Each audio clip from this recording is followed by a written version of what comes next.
Good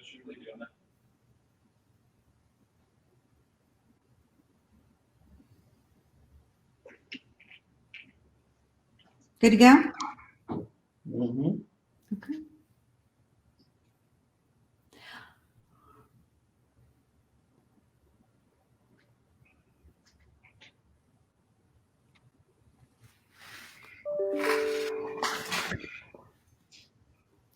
Well, good afternoon, everybody. We are very excited to welcome you to our first BCTC live Q&A session. And we have a very special guest today, the person that you always want to hear from, and that is our president, Dr. Kofi Akapo. Dr. Akapo, I'd like for you to just welcome everybody and then just tell us a little bit about what's been going on at BCTC this summer. Thank you. Well, welcome, everybody, and good afternoon. I hope you all are enjoying your summer. And I wanted you to know that we're very proud to call you BCTC student and to be part of a BCTC family. And I can never tell you enough how proud I am of you. And the entire BCTC family is of you during this COVID-19. We have to move everything online and adapt to a new normal. And you all have done a phenomenal job. I want to tell you how proud we are of you. And as for fall, we're getting everything ready. And most of the sessions will be online with a few face-to-face components.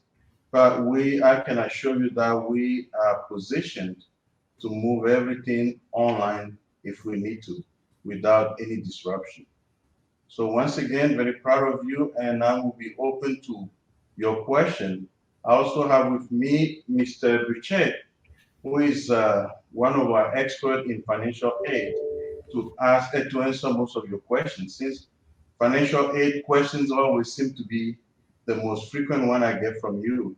So we are now open to any question you may have for us. So we're going to ask you if you have any questions, please post those in the chat. And while we wait for just a second, you will see at the bottom of the screen in the banner, when we don't have post questions on there, a URL. And we will be live every Tuesday from 3 to 3:30. And we're going to have different guests. And if you want to find out who's coming up for the upcoming weeks, you can just go to that webpage and it will tell you all the information. So anybody have any questions for us? If not, I'm going to start reading one that I already have from the KCTCS chat. Alrighty, Dr. Akapo, tell us a little bit about what it's going to look like this fall.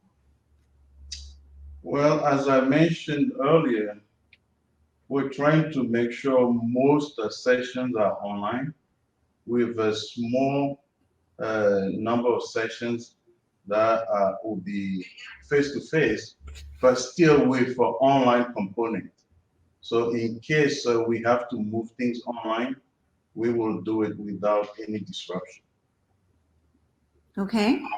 And what about safety? I know that safety is a big concern for everyone. Will our campus look like it normally looks? Will we have the same amount of people here? How are we handling that? We will go by CDC guideline, KCTCS directives, CPE, and the governor guideline. However, I can assure you safety is #1 priority for us at BCTC, and we want to make sure not only our students are safe, our staff is also safe. So we will do everything we can to make sure we have a safe campus ready for students, staff, and faculty to come to this fall. And if you haven't watched my video that I sent to you all on Thursday, this is the time for you to watch it and see the detail. That's right. And they can go to our Facebook page. They can go to our YouTube channel as well to find those, Dr. Akapo. That's great. All right. Well, then let's move on to some other questions that we have. And please, as you're watching, if you have questions that we're not answering, please jump in with us. So, Dr. Capo, when you talk about students first, and I know our students have heard you say that a lot, what exactly does that mean? In simple word, I would say we put a student first in everything we do at BCTC. That doesn't mean we say yes to everything, but we will do every day what best serves the interests of our students. Everything we do, it has to be based on what best serves our students.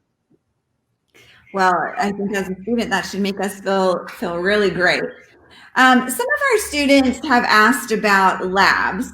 And so our courses will be hybrid. There will be an online component as well as an in-person component. But how will it work with courses that have labs, such as nursing courses or welding or something like that? Even this morning at Telity, we discussed the option and how we can make it work. Anything that can be done online, that will be our first option. However, things that cannot be done online, what Dr. Finney and the deans and the team are looking at is how can we schedule those in a way that by Thanksgiving, those will all be done. So anything that will be left will be just the online component. Everything we do, we want to make sure, once again, our students are safe, our faculty are safe, and our staff is safe. That's great. Great. And a hybrid course, Dr. Capo, we've talked about that. We made some calls to students to let them know that our courses were all going to be hybrid. Can you explain a little bit about what a hybrid course would look like? In simple terms, it's just a combination of both modalities, online and face-to-face. But again, the emphasis is going to be on online. In case we need to switch, we will make sure there is no disruption, and we will do our best to assist our students as well. That's great. That's great. And so we're talking about since March, we haven't had many services available on campus. We're getting ready to offer more services on campus. So what services will be available in the next couple of weeks for the public and for our current students? It's going to be mostly driven by the needs of our students. So LET again discussed that this morning, and I don't think we will have everybody on campus at once, but all the services will be available whenever students need them, and we will make sure we kind of rotate and stagger employees in a way that we don't have everybody on campus at the same time. And at the same time, we will best serve our students. So everything is going to be driven by the needs. What we need to satisfy our student needs, we will make sure we provide that, but in the safest possible environment. So would you recommend that students call and make appointments, or what would be the best way if I were a student and I needed advising or I needed to talk to somebody about my transcript? What should I do? I think the call would be the best route. Call or email, any way they can let us know. As I said, the governor just mentioned that yesterday. Most services will still be done remotely, but in case we have a need for face-to-face service, we ought to know. And once a student let us know, we will do our best to be there to meet the demands. That's great. And if you need to, of course, our website has all of our services listed. You can search on the homepage for any of the services that you're looking for. But also, if you go to the very top of our website, we have a COVID-19, a collection of information that's entitled COVID-19. And if you go there, you can get a quick list of all of the services, phone numbers, emails, how to get in touch with the individuals that you may need to speak with. So Dr. Capo, our summer term B begins June 29th. Is that going to look any different from summer term A? Or one, sorry, one. It's 1 and 2, not A and B. Sorry. It's going to be pretty much like a summer one. But again, as I said earlier, if we need to be here to meet the need of students, we will. But it's going to be pretty much like a summer one. Okay. All right, great. So there have been, Michael, as Dr. Capo mentioned, you are the star question taker because everybody has financial aid questions. So one of the first ones, we have students who have applied for financial aid for the summer. And then I'm sure people are working on their financial aid for the fall as well. I know that disbursement schedules aren't the same for everyone, but generally speaking, how does the disbursement work? Once you've applied and you have been alerted that you are receiving financial aid, can you give us an idea, like what are the next steps? What happens next? So if you're talking about actual disbursement, that is something that happens in the bursar's office. So what happens with my office is students apply with the FAFSA, and basically they enroll into courses. That's where our team takes a look and tries to see what financial aid eligibility that they have. Oftentimes students will have extra steps that they'll need to complete, and our office will contact students to let them know what we need. Once we have everything and we consider the file complete for the Department of Education, at that point in time, they basically we start a packaging process, which is basically where we add the awards that students are eligible for onto their student self-service. So they can actually go into their student self-service, log into and click the financial aid tile. And in that will show them per their term what types of offers that they have. Once the courses have started, different award types disperse a little bit differently. So every type of aid, every type of award has a different rule that applies to it. So we will check on those kinds of things. Typically within 2 to 3 weeks of a term beginning, a student should start to see that money actually disperse. And what that is that money actually gets pulled in to their account, and then the bursar's office will refund that through a program which they use with Bank Mobile. So I think that, and thank you for making that, and I'm sorry, Michael, I forgot to say you are our Director of Financial Aid, so thank you for joining us today. Yeah. And I know that there is confusion between you guys and the bursar's office, the people who are actually doing the billing and putting the money into the accounts.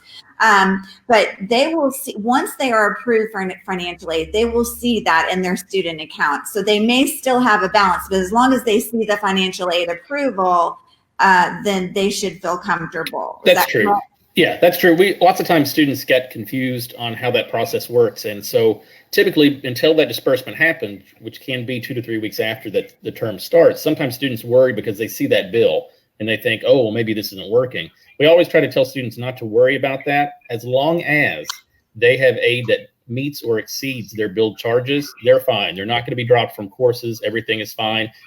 Obviously, financial aid and bursar know what the student's bill is and what their funds are, and we will work those back channels to take care of that bill at the appropriate time. Okay, that's great.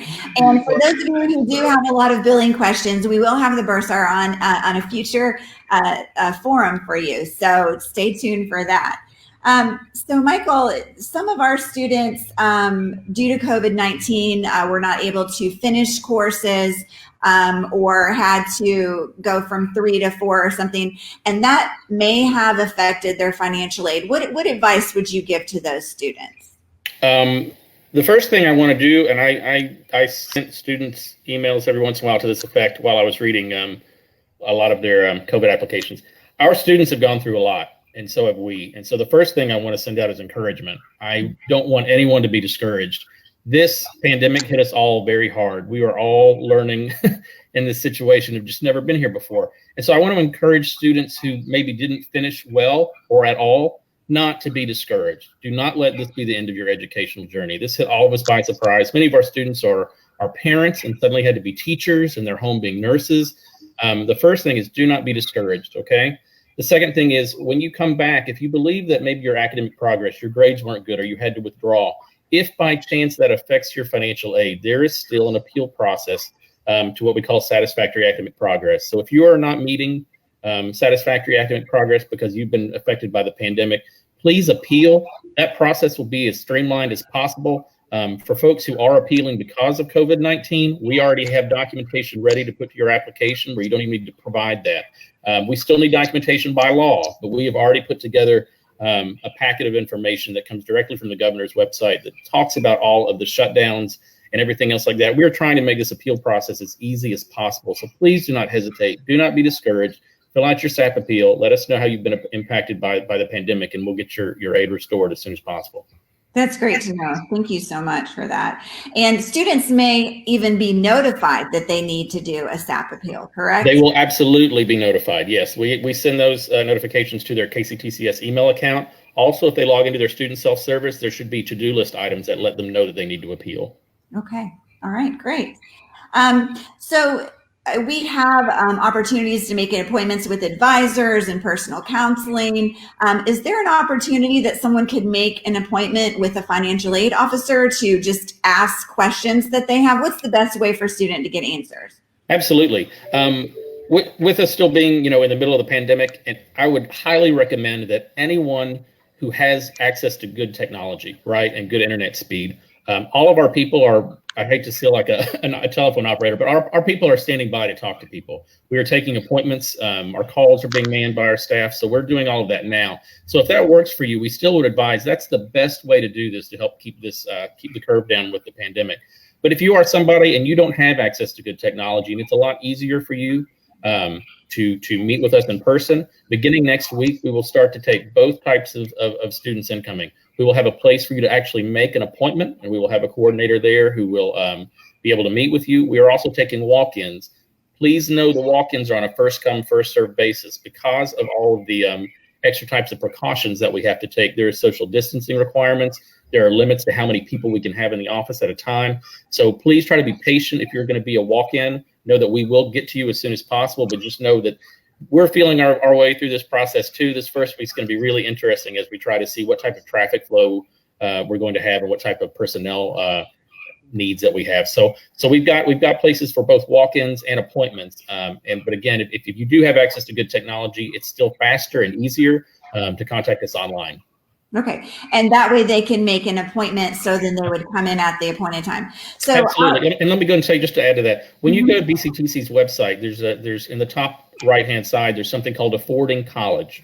And when you see that Affording College thing, you go down and there's an area that says Contact Us. When you see Contact Us, very clearly there'll be areas to where you can make appointments based on what we've got available. So it's not a lot of steps to get there. And we strongly suggest that you make an appointment so you don't have to wait, because if you do walk in, we may not be able to serve you that day just because of the limitations that we have as far as social distancing. We are going to hope that never happens. I mean, we don't want to turn anybody away. I don't expect there to be a mad rush onto the office, but you never know. I mean, there might be a lot of people in the queue that are just desperately been waiting to see someone actually in person. So I don't know. It's going to be a coin toss. I hope we don't have to turn anybody away, but we're going to be there and work as many people as quickly as possible. So recently I went to a doctor's appointment and I was asked to actually, and when I got my haircut, wait in the car until it was my appointed time. Are we doing that kind of thing as well? Yeah, that's the approach that we're making right now. We've got a couple options. So we would highly advise, again, because the virus is still out there, if you can wait in your car comfortably, and that's something to keep in mind as well. Please make sure you're waiting in your car comfortably and not baking in the sun, depending on the day. But if you can wait in your car comfortably, that would be best. For anybody who has access to cell phones and text types of things, we can let them know when their appointment is ready.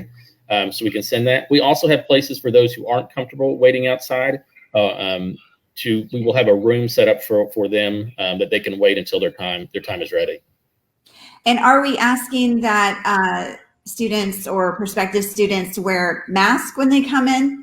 Students will need to wear masks, and our staff will be wearing masks. We will be abiding by, again, as Dr. Capo has let us know, we will be abiding by the guidance that's been provided us by the governor and the other offices that we have to follow. So it won't feel as personal as it normally is. It's always kind of hard to talk between two masks, but we were going to make it as personal as possible. And we realize that if someone's actually taken the time to drive all the way over, to put on that mask and to sit 6 feet away, they've really got some questions, and we really want to make sure that we provide good answers. So we're all going to have to be patient. Again, this first week, soft opening up is gonna teach us some things. We'll make some adjustments along the way, but yeah, yeah, please make sure you're following all health guidance. Okay, great. We had a lot of students who applied for the CARES grant money. Can you tell us a little bit about where we are with that? So good news and bad news. So the good news is the Department of Education gave us about $2.5 million to help award our neediest students in this time during the pandemic. The good news is we have awarded and dispersed all of that aid already. So we've gotten that money out as quickly as possible after we had to wait on some guidance that changed very frequently. But once we got final word, we got that out pretty quickly. Then the bad news is right now we are out of money. So those who have not applied at this point in time, there are no additional funds now. That doesn't mean we may not have some later. We don't know what's going to come down the pipe. But for now we've awarded all 2.5 million of that. Okay. So the financial aid then we would be working on is just regular financial aid at this point for summer and fall. Yeah. Things we're working on right now is we're still we've been keeping it very well with summer packaging. I don't think we've missed a lot of folks. Every once in a while, obviously, somebody finds something that there's been a glitch. But we've been actively packaging for summer during all of this, and then we're also preparing for fall. Fall is right around the corner, and we know a lot of new students tend to start in fall. So yeah, we're getting files ready, and we're notifying students of things that we need. And like I said, we've always been here the whole time behind the scenes working on fall, but then next week we'll also be in person to help folks get their stuff solved. We've been talking about the FAFSA and getting your application in, but we may have some people watching us right now who don't know what the FAFSA is and what exactly one would need to do. Can you give us a little bit of background on that? Sure. So FAFSA stands for the Free Application for Federal Student Aid, and you can find that at fafsa.gov. It's a free application. It's going to ask questions about your household size and income and things related to that. And it basically uses all of that, and it comes up with a number that it gives us that basically tells us what types of aid you qualify for and how much. So it gives us all of that data. It also sometimes asks us to collect additional paperwork. So sometimes students are selected for something called verification. And that's kind of like a soft audit of the stuff that you put into the application. And sometimes we have to verify that with actual physical documents. So there's additional things we might need, but the FAFSA it's a free application. You should do it. Absolutely. It opens every October 1st. So it's already been open now. What is that? 8 months? That's a long time. The thing I would stress is don't delay. Don't wait to fill out the FAFSA just maybe a few days before fall starts. You're setting yourself up for failure there, right? When you start, we want you to basically already have your file done for you to be able to charge books if you can do that. We want to make sure that and are confident that those bills are paid for, right? What you don't want to do is apply just a few days before the fall term begins, because it's really going to create anxiety that doesn't need to be there. So we say always, if you're applying in June, you're already a little bit behind. Don't be discouraged, but get that done now, because we need to start working on those files so that you can get ready and start off on the right foot in August. And about how long, I know that you can't say exactly because this isn't all in your purview, but about how long from the time you fill out an application do you find out what you may qualify for as far as financial aid goes? So the quickest that's going to happen is basically our database communicates with the Department of Education's database in a way where we can see the FAFSA application in about 2 to 3 business days. So basically, if you fill it out on Monday, hopefully by Wednesday, no later than Thursday, we should be able to see the results of that. Sometimes for some folks, that's all they've got to do. It comes in, it passes all the checks, and it's ready to go. And if it is, usually within about 24 hours, the awards can be applied onto a student's account. Now, that is an ideal situation in a perfect world. I would say probably about maybe 40%, 50% of our students actually have to do additional steps. And the Department of Education lets us know what those steps might be. And there's really countless scenarios that we have to kind of go work through regulations and try to get things solved. So sometimes people can have delays because of, so this is just an example. Males, folks who are born male, who are over the age of 18, in order to be eligible for the monies that come through the FAFSA, they have to be registered with Selective Service. So sometimes we have to notify one of those 18-year-old males, you're above this age, and if you do want financial aid money, that's something that you're going to have to do. Again, what we just touched on, which was the verification piece, that hits a good chunk of our students, probably a good third. So with that situation, it takes a whole lot longer to gather up things like W-2s and IRS 1040 forms and several things like that. So students typically have to collect a decent amount of paperwork to provide. And so I would say for students who are selected for verification, it is absolutely important that they fill out the FAFSA now, because if it does take some time, between 2 to 3 weeks, to get that verification done because of how much time it takes to collect documents and submit those, we're getting really close to fall. So it's really important to get it done early. So yeah, the very lucky ones, it's going to take 4 to 5 days, and some of the ones that are selected for additional things, it can take several weeks. And we try to make that as fast as possible. Good to know. Thank you. Michael, we have a question. Is there a way for a student to file independently if they cannot get their parents' information? For instance, if you're under 25, but you're not married, you don't have children, but you're not dependent on your parents. Yeah, so that's a common question that we get. So basically, there are 10 questions on the FAFSA that cover dependency, right? And so if a student can't answer any of those in the affirmative, then that student is, by regulations, a dependent student. Sometimes we have students, though, that even though they can't answer those 10 questions with a yes, that makes them independent. What we can do is we have dependency appeals. And so sometimes students fall into very special situations where there's difficulty with parents or some type of personal situation where they really can't get that data, or the situation just doesn't apply to them. So in that situation, we do have dependency appeal forms, and we process several of those. If we cannot process a dependency appeal and the parents just absolutely refuse to provide information, we can override that, but it's really not the best route, because if a parent simply refuses to provide information, then the only thing that their student is eligible for are unsubsidized loans, and those are loans that immediately begin collecting interest. So that's not the best financial aid package. Sometimes we really try to encourage parents who don't want to provide it. Is that far often than not, if they do provide information, oftentimes their financial aid package for their student is better than them just denying any information at all. But there are routes. That's a really good time to talk to a counselor, either online or in person. And again, we do have counselors that can talk to you online about this subject. But there's a lot of personal details in this that we have to kind of tease out to see what's the best path for the student. And I think that what you're saying, Michael, is that we strongly encourage students, if you get stuck on the FAFSA, or if you get stuck at any point as you're trying to work through your financial aid, reach out to somebody. And you may not be able to get them that minute, right? But someone will get back with you. Yeah. Okay. We've been doing well with our time of return so far this summer. I've been really proud of the staff. They're staying on these things pretty fast. Yeah. Well, we do have a great staff, that's for sure. Yeah. Well, I want to remind everybody that this is the first of several sessions. We will have a session every Tuesday at 3 o'clock from 3 to 3:30, a live session. We'll have different topics, and you can see there at the bottom of your screen how to find out what the topic of the next session is. So please go there and participate. We would love to have your live questions, and we thank Haley for providing our live question today. Dr. Capo, I wanted to give you the opportunity to have the last word here and close us out. I know there's something that you always say at the end of every email, and why do you always say that, and what does that mean to you?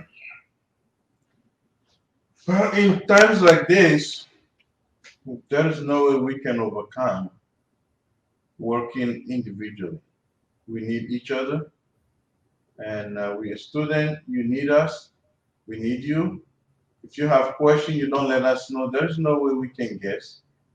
But as we work together, we can overcome this, and we will come out of it very strong. This is for you. So I'm addressing to you. Please feel free to come forward with your question. At BCTC, we believe in student first. So any question you have, there is no dumb question or too difficult question with us. We have the greatest staff, the greatest faculty, and we all stand ready to help you in any way we can. So please feel free to join me with any question you have. You may send the question ahead of time so I can have the right person with me to answer your question. And by the way, thank you so much, Mr. Burchett. You always do a good job. And I know you being with me, I'm in good hands. So thank you. Thank you. Yes, thank you so much, Michael, for joining us today. And we thank you. We thank everybody who joined us today. Please participate with us every Tuesday. As Dr. Capo said, there are lots of ways you can ask questions. You can email, you can call, you can even ask us questions on our social media platforms, because we're there to answer questions as well. So we are here to help you. We want to make this a very successful summer too for you if you're coming back to us in the next week or so, or the fall. We're very, very excited to have you back. And before we sign off here, I wanted to see if I could introduce our Director of Student Engagement and Leadership. Christina, are you there? Where is she? Okay. There she is. So Christina is going to take over the hostess position in our chat. So Christina, is there anything, and this great forum was all her idea. So Christina, what do you want to say? And why don't you encourage kids to come back to us? Yes. Well, I just wanted to say hello to everyone, let you guys know that we miss you a lot here at BCTC. We miss seeing you in person, and we are so excited to continue offering services to you. Even though it might be different than what we originally planned our summer to look like, we still want to be here for you. And that's the reason that we have these forums going. We will have people from facilities next week who will be talking about what it will look like when our campus opens back up, so that you have information on what to expect there. We're also going to have professionals talk to us about tips for online learning. We have our director of online learning who will be here to be able to give you some tips and tricks about ways to be successful as you navigate online classes and hybrid classes. We will have people from my department, from student engagement and from student activities, who will be there to talk about ways to get involved. Even though it looks different than all of us being on campus and walking around together, going to activities together, there are still ways for you to get involved, and we want you to know about those. We will have people from veteran services. If you're not getting the hint, there are a lot of people that are going to be coming on these forums. So the link that you see on your page right now, the learn more at bluegrass.edu/student forums, will give you the information about when everyone will be live and when you can join in to be able to ask questions and information, important information for you all to know. These will be available on YouTube later. So if you are not able to join us live one Tuesday, but you still want to find out information, let's say from Veteran Services, we would love for you to go to our YouTube channel later and be able to find out that information. Thank you so much, Christina. Well, we have run out of time, but I want to thank Michael, Dr. Capo, Christina, and our wizard behind the curtain, Corey, who made sure that we were working technologically. Thank you, everybody, and we look forward to seeing you next Tuesday at 3 o'clock. Thank you. Bye. Thank you. Bye.